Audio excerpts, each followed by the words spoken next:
Bonjour, alors aujourd'hui je voudrais t'expliquer pourquoi faire de la géométrie riemannienne. Donc ça c'est la première vidéo d'une série de vidéos sur, de manière générale, un cours sur la géométrie riemannienne. Donc c'est une vidéo pour spécialistes, pour les personnes qui veulent faire des détails techniques, les calculs précis, et pas juste des idées. Mais plus tard je vais probablement faire une vidéo vulgarisation sur la géométrie riemannienne dans la vraie vie. Mais c'est vrai que je voulais commencer quand même cette vidéo aussi par expliquer en gros pourquoi c'est important, pourquoi c'est pas facultatif d'un point de vue mathématique, les différentes interactions. Bon, avant de commencer, c'est vrai qu'il faut que je dise quand même que l'unique background qu'il y aura pour pouvoir suivre ce cours, ce sera quand même des connaissances en topologie. Bon, à l'heure actuelle, j'ai pas encore fait de liste de lecture sur la topologie générale. Bon, je sais pas, peut-être plus tard. En tout cas, si plus tard je fais, alors il y aura une fiche quelque part là qui va amener vers cette liste de lecture vers la topologie. Voilà, donc je voulais parler de l'importance de la géométrie riemannienne dans différents domaines. Donc je vais peut-être commencer par l'analyse parce que finalement c'est de là que c'est ce milieu-là que je viens. En analyse, vous prenez par exemple les équations dérivées partielles.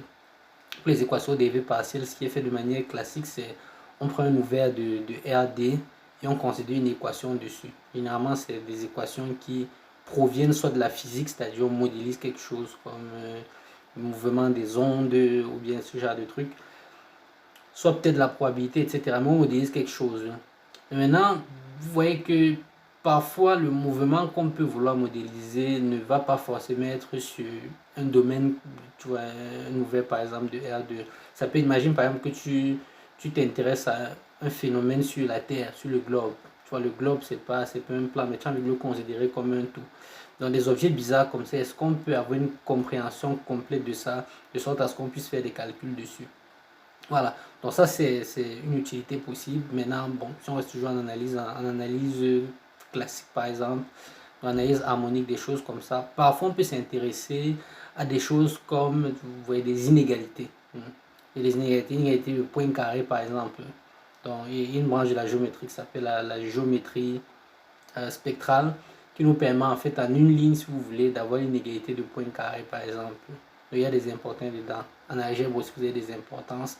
Parce que si vous prenez par exemple la géométrie algébrique, qui parfois peut puiser dans les éléments de géométrie riemannienne, alors là-dedans, vous savez qu'en géométrie algébrique, il y a toujours une interaction entre la partie géométrique et la partie algébrique.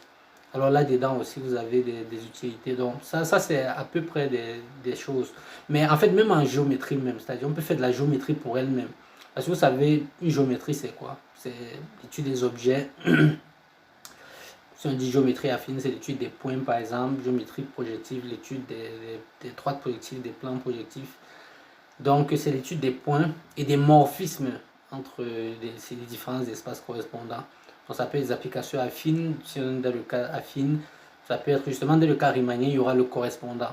Dans le cas riemannienne, nous, on va s'intéresser à. Donc, premièrement, il y aura une partie qui ressemble un peu à la géométrie, en fait, qui est actuellement de la géométrie différentielle, parce qu'on fait la géométrie sur des objets sur lesquels on peut faire des différenciations.